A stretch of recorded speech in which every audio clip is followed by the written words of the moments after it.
October 25, the great missionary hope.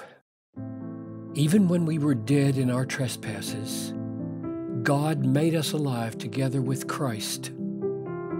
By grace you have been saved. Ephesians 2:5. The great missionary hope is that when the gospel is preached in the power of the Holy Spirit, God Himself does what man cannot do. He creates the faith that saves.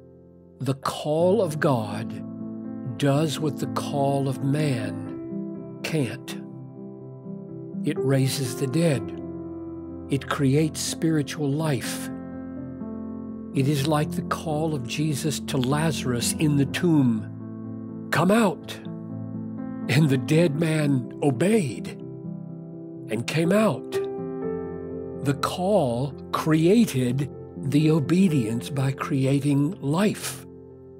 John 11:43. That is how anyone is saved. We can waken someone from sleep with our call, but God's call can summon into being things that are not. Romans 4:17.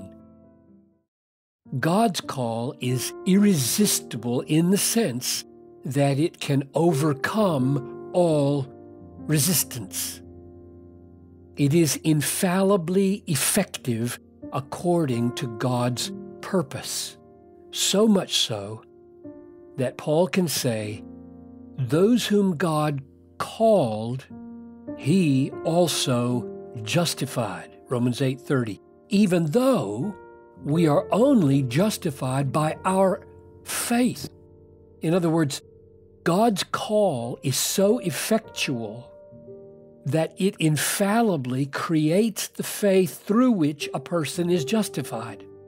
All the called are justified, according to Romans 8:30. But none is justified without faith, Romans 5:1. So the call of God cannot fail in its intended effect. It irresistibly brings into being the faith that justifies. This is what man cannot do. It is impossible. Only God can take out the heart of stone, Ezekiel 36:26. Only God can draw people to the Son, John 6:44 and 65. Only God can open the spiritually dead heart so that it gives heed to the gospel, Acts 16:14. Only the Good Shepherd knows his sheep and calls them by such compelling power that they all follow and never perish, John 10:3 and 4 and 14. The sovereign grace of God doing the humanly impossible through the gospel of Jesus Christ is the great missionary hope.